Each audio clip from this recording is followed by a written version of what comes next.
Today we're going to be looking at the Northern Renaissance. This goes along with your Italian Renaissance that you probably just watched. But after the beginning of the Renaissance in Italy, in the northern city-states of Italy, these ideas of a reawakening of art and literature and economics really expanded to a lot of the other parts of Europe as well. Most of this actually settled when we say Northern Renaissance. You can really think more of the Netherlands, the Low Countries, that really took off with these ideas. The work of such artists such as Leonardo da Vinci, Michelangelo, and Raphael showed the Renaissance spirits, and all three artists demonstrated an interest in classical culture, a curiosity about the world, and a belief in human potential. Humanist writers expanded ideas of individuality. These ideas impressed scholars, students, and merchants who have visited Italy. At the late 1400s, the Renaissance ideas had spread to northern Europe, especially England, France, Germany, and Flanders, which is now part of France and the Netherlands. So the spirit of the Renaissance in Italy really impresses all these visitors, and there's a lot more travel and trade going on at this point, so ideas are starting to spread a little more rapidly, especially when the Hundred Years' War ends towards the end of the Middle Ages. And cities start to grow rapidly, and people start to have more money, merchants have more money, and there's more wealth being grown, so they can become patrons of the arts, and they can start paying artists to actually make art and concentrate on only that. Around the same time, we have the new monarchs are starting to come about. In England and France, unify under strong monarchs who are art patrons. The stability brings more wealth, economic prosperity, which in turn allows people to spend more money on art. And so greater and greater amounts of art are being produced. The Northern Renaissance artists are interested in realism. Okay, their humanist interests are based on social reform based on Judeo-Christian values. So this idea of humanism really spreads to northern Europe. But there is a difference between the Italian Renaissance and the Northern Renaissance. Artists, writers moved to northern Europe they're fleeing the war in Italy in 1494. There was an invasion by the French king, so a lot of the artists are like, we don't want to be around all this warring at this time, let's move up north. Some famous German painters are probably the most famous is Albrecht Dürer. He made woodcuts and engravings to emphasize realism. He had religious subjects and classical myths or realistic landscapes. And then Hans Holbein the Younger, he paints portraits often of the English royalty. A lot of the monarchs and stuff like that like to get their paintings done.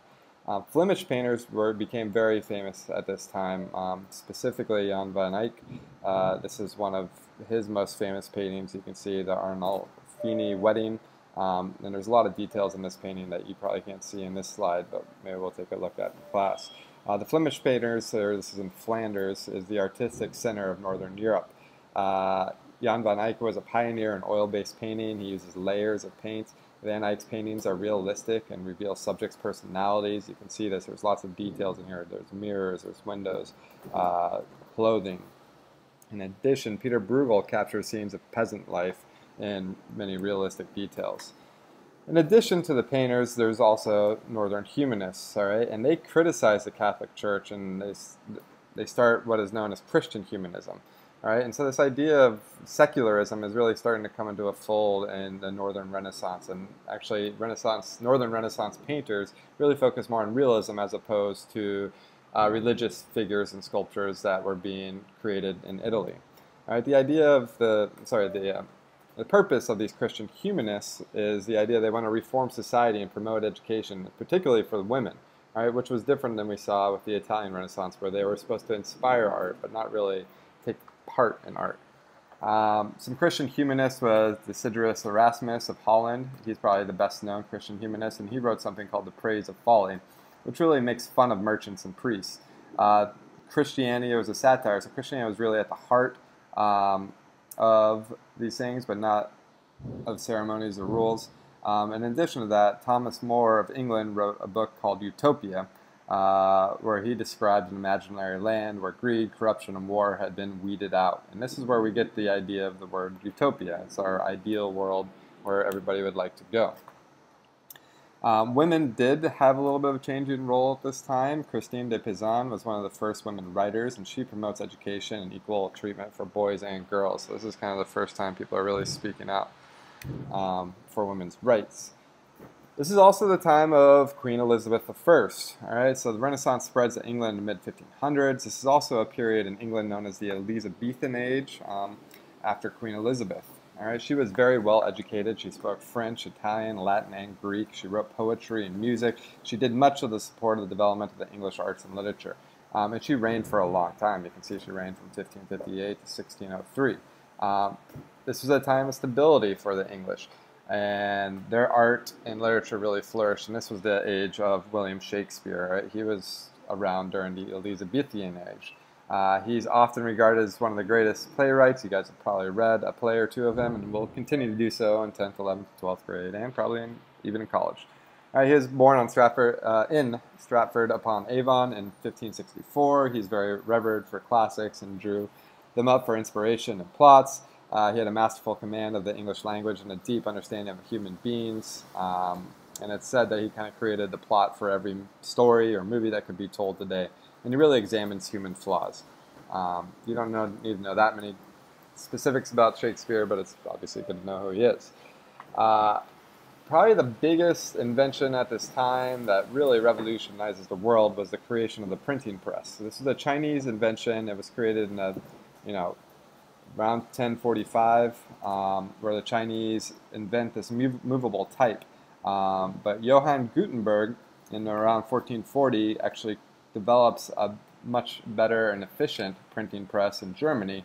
And this printing allows people from all over Europe to get access to books, which were really typically reserved for only the very, very wealthy and priests. This expands literature, and it makes a lot more people literate, so people have access to writing and reading materials, and more and more people start to read and write. The first book printed with a movable type was the Gutenberg Bible. It was a German Bible, one of the first Bibles produced in vernacular as opposed to the traditional Latin. So there's several legacies of the Renaissance. The European Renaissance was a period of great artistic and social change. It marked a break with the medieval period ideals, which were specifically focused around the church.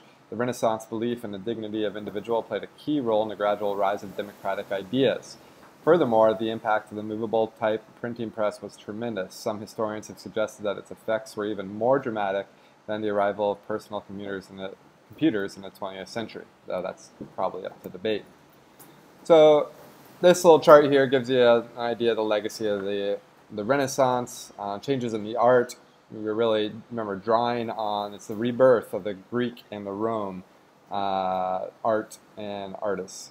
So the painting and sculpture is portrayed as individuals in nature in more realistic and lifelike ways. Artists created works that were secular as well as those that were religious. Remember that the Northern Renaissance was more secular based than the Italian Renaissance.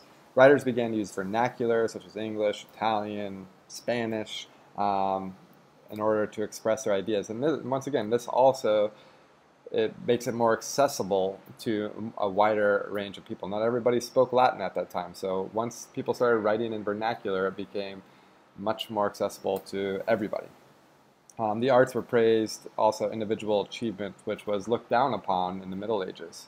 Changes in society. The printing press had a huge marked change in society, and we'll see it played a huge role in the Reformation, which is what we'll be looking at back.